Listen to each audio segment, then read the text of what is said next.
Assalamualaikum warahmatullahi wabarakatuh.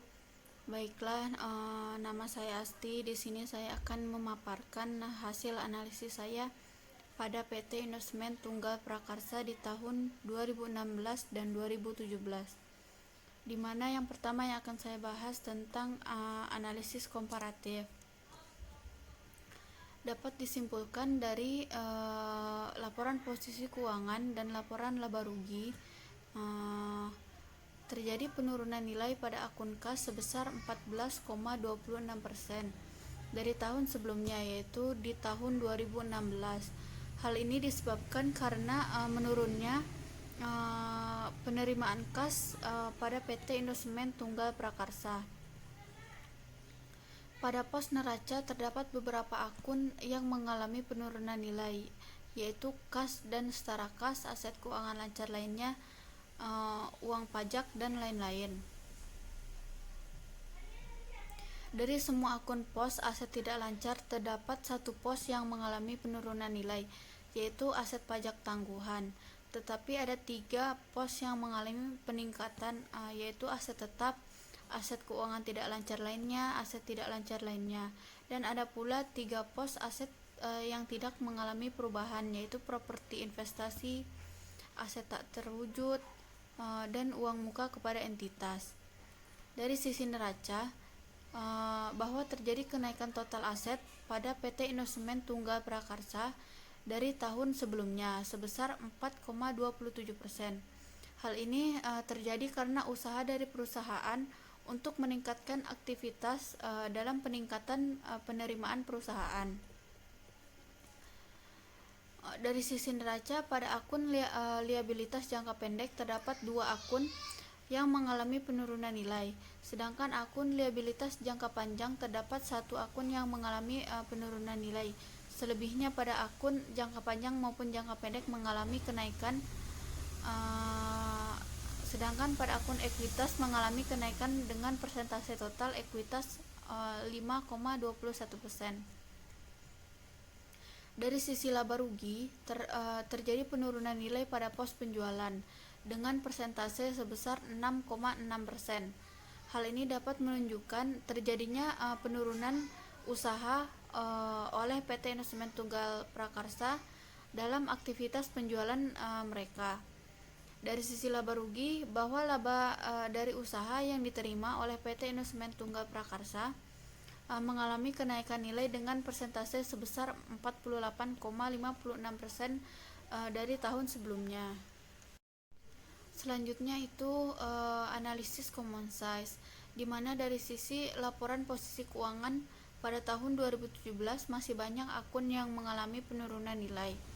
Hal itu mengindikasikan adanya kemungkinan kesulitan perusahaan dalam melakukan penjualan barang dagangnya.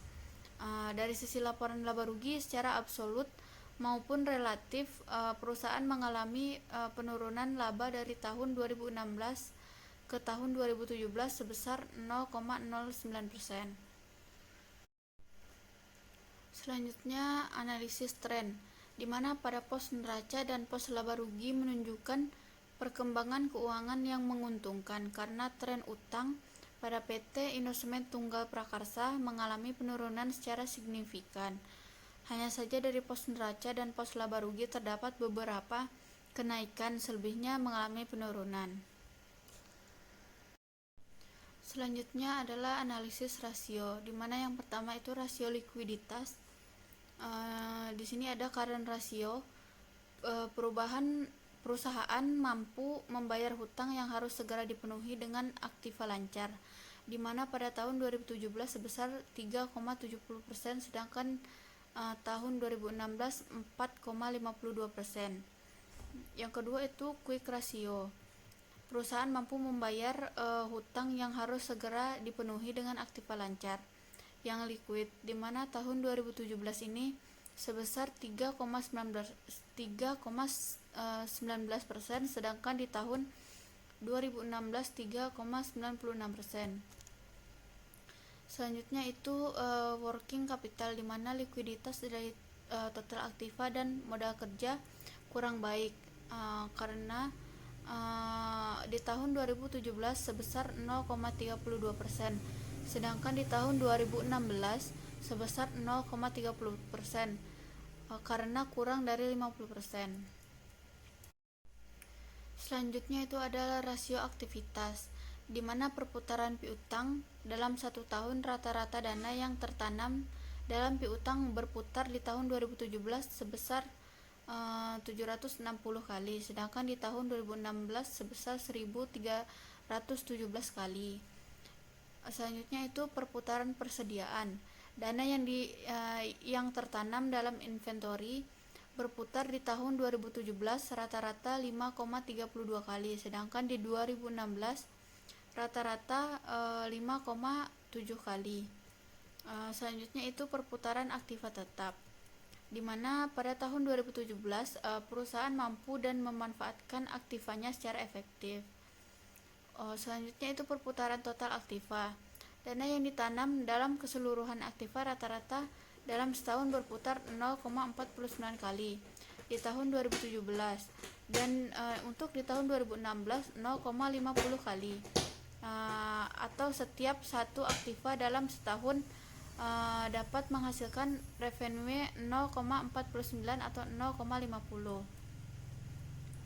Selanjutnya itu rasio perputaran modal kerja, di mana dana yang tertanam dalam modal kerja berputar rata-rata pada tahun 2017 sebesar 1,53 kali, sedangkan di tahun 2016 rata-rata sebesar 1,36 kali. Selanjutnya ada rasio profitabilitas, di mana margin laba kotor, setiap satu penjualan menghasilkan laba bruto pada tahun 2017 sebesar 0,34%, sedangkan di tahun 2016 sebesar 0,41%. Selanjutnya itu margin laba bersih. Setiap rupiah penjualan menghasilkan keuntungan neto di tahun 2017 sebesar 0,15%, sedangkan di tahun 2016 sebesar 0,45%. Operating income atau operating profit margin, laba operasi sebelum bunga dan pajak menghasilkan setiap rupiah penjualan di tahun 2017 sebesar 0,33%, sedangkan di tahun 2016 sebesar 0,40%. Selanjutnya itu operating ratio, di mana setiap rupiah penjualan mempunyai biaya operasi di tahun 2017 sebesar 0,66%, sedangkan di tahun 2016 sebesar 0,59%. Dalam rasio ini makin besar makin baik, makin buruk. Rasio pengembalian aset, di mana diketahui bahwa pengendalian perusahaan tidak sesuai standar ROA. Selanjutnya itu rasio pengembalian ekuitas, di mana perusahaan belum bisa mengelola modalnya sehingga tingkat keuntungan diukur dari investasi pemilik modal di tahun 2017 0,012% dan tahun 2016 0,037%. Selanjutnya itu rasio pengembalian penjualan, di mana tingkat keuntungan perusahaan yang diperoleh dari setiap rupiah penjualan tahun 2016 sampai 2017. Selanjutnya itu pengembalian modal yang digunakan. Ini untuk mengukur keuntungan perusahaan dari modal yang dipakai dalam bentuk persentase. Selanjutnya itu ROI, di mana mengukur kemampuan secara keseluruhan dalam menghasilkan keuntungan terhadap jumlah aktiva secara keseluruhan. Semakin tinggi rasio ini, semakin baik kondisi suatu perusahaan. Selanjutnya itu rasio solvabilitas, di mana yang pertama rasio utang terhadap ekuitas. Solvabilitas dari seluruh hutang dengan ekuitas pemegang saham kurang baik, sebab rasio yang dicapai adalah setiap satu ekuitas pemegang saham dijaminkan untuk hutang di tahun 2017 sebesar 2,34% dan 2016 sebesar 2,17%. Selanjutnya itu rasio total hutang terhadap total aktiva. Bagian aktiva digunakan untuk menjamin hutang-hutangnya. Jadi setiap tahun 2017 0,14% dan 2016 0,13%. Selanjutnya itu ada fresh earning ratio, di mana itu terdapat di rasio market based, di mana perbandingan antara harga saham dengan laba bersih saham per tahun. Selanjutnya itu market to box value ratio, di mana nilai pasar pada suatu perusahaan dapat dipengaruhi oleh orang yang langsung terlibat di pasar.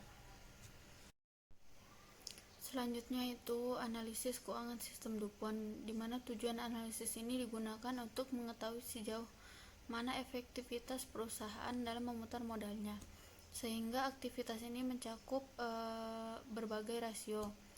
DuPont sistem ini di dalamnya menggabungkan rasio aktivitas dibagi perputaran aktiva dengan rasio laba atau profit margin atas penjualan dan menunjukkan bagaimana keduanya berinteraksi dalam menentukan ROI,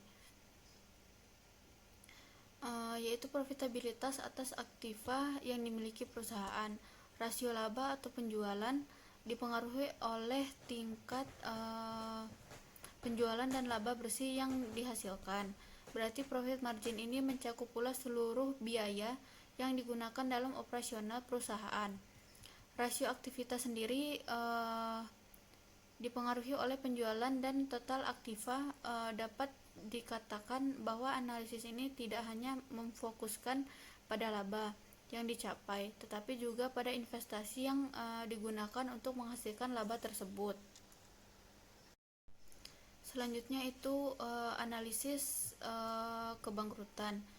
Dapat disimpulkan bahwa pada PT Indosmen Tunggal Prakarsa Tbk pada tahun 2016 mencapai angka 7,502 dan pada tahun 2017 mencapai 6,572. Dalam analisis ini perusahaan tidak ada tendensi akan bangkrut. Artinya perusahaan ini segalanya berjalan dengan baik, tetapi mengalami penurunan. Selanjutnya itu ada analisis tambahan, di mana yang pertama itu deteksi laba overstated. Yang pertama itu pengakuan pendapatan agresif. Pendapatan ini diakui bila besar kemungkinan manfaat ekonomi akan diperoleh oleh grup dan jumlahnya dapat diukur secara andal. Yang kedua itu beban tangguhan. Perusahaan ini tidak memiliki beban tangguhan, tetapi memiliki pajak tangguhan pada setiap akhir periode pelaporan. Grup menilai apakah terdapat indikasi suatu aset mengalami penurunan atau kenaikan. Klasifikasi pendapatan non-operasi. Perusahaan tidak memasukkan keuntungan kepada pendapatan karena pendapatan yang dicatat yakni pendapatan operasional dan pendapatan non-operasional. Yang terakhir itu klasifikasi beban non-operasi, di mana tidak ada yang tidak lazim karena perseroan terus melakukan perbaikan terhadap kinerja dari distributor yang mencakup kemampuan dalam permodalan atau finansial. Yang kedua itu deteksi posisi keuangan overstated, di mana yang pertama mengeluarkan aset dan liabilitas keuangan pada perusahaan ini setelah melakukan konsolidasian. Jika dibandingkan dari tahun 2017 sampai 2016 mengalami penurunan nilai. Perusahaan mengganti piutang dengan off balance sheet untuk melaporkan operasi dan pendapatan, begitu juga jika dikaitkan dengan perusahaan sejenisnya. Yang kedua itu overstating aset, di mana pada perusahaan ini tidak terdapat aset signifikan yang tergantung pada estimasi, tetapi aset dalam laporan keuangan normal dari tahun 2016 sampai 2017. Untuk penilaian perubahan aset tak terwujud, tidak ada pelaporan dalam laporan keuangan perusahaan ini. Keuntungan atau kerugian dalam aset keuangan dicatat dalam laporan laba rugi komprehensif lainnya. Di dalam tahun 2016 sampai 2017 tidak ada keuntungan, tetapi malah mengalami kerugian. Selanjutnya deteksi manajemen laba. Yang pertama itu penyisihan piutang. Pada tahun 2017 terjadi peningkatan hutang yang buruk jika dibandingkan dari tahun 2016. Yang kedua itu difference on under net income. Jika dilihat dari pendapatan tahun berjalan terjadi perubahan yang signifikan, yaitu penurunan nilai jika dibandingkan dari tahun 2016 sampai 2017. Di tahun 2017 ini terjadi penurunan laba tahun berjalan. Yang ketiga itu accrued and deferred expense, di mana tidak ada beban deferred sebagai aset dalam posisi keuangan. Tidak ada aset yang tak biasa atau peningkatan sejumlah besar yang tak terjelaskan dalam aset, dan khususnya dibandingkan dengan peningkatan pendapatan. Terdapat beban di akru yang signifikan dibandingkan dengan laba bersih dan berfluktuasi dengan jumlah besar. Yang keempat itu deferred taxes, di mana dampak net deferred tax perusahaan pada net income berfluktuasi dari positif ke negatif jika dibandingkan dari tahun 2016 dan 2017. Tidak ada penilaian penyisihan untuk deferred tax aset ini. Yang kelima itu configurances and reserves. Jika dibandingkan dengan tahun sebelumnya, ini terjadi kerugian yang cukup signifikan dan memungkinkan akan terjadi kerugian kontingensi pada kewajiban dan perusahaan ini. Jika dibandingkan dengan tahun sebelumnya, terjadi pertambahan nilai, yang artinya kewajiban kontingensi untuk tahun berikutnya akan semakin bertambah. Pada tahun ini perusahaan tidak memiliki instrumen derivatif. Yang terakhir itu deteksi arus kas operasi overstated, di mana yang pertama itu arus kas dari aktivitas operasi.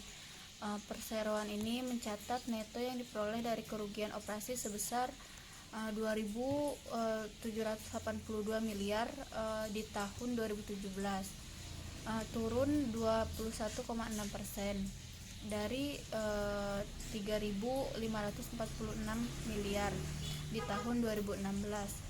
Penurunan ini terutama berasal dari penurunan penerimaan dari pelanggan, yaitu dari 16.942 miliar di tahun 2016 menjadi 15.897 miliar di tahun 2017. Sedangkan dari sisi arus kas keluar, perseroan membelanjakan kas sebesar 11.697 miliar untuk membayarkan kepada pemasok dan kontraktor serta gaji dan kesejahteraan karyawan. Yang kedua itu arus kas dari aktivitas investasi.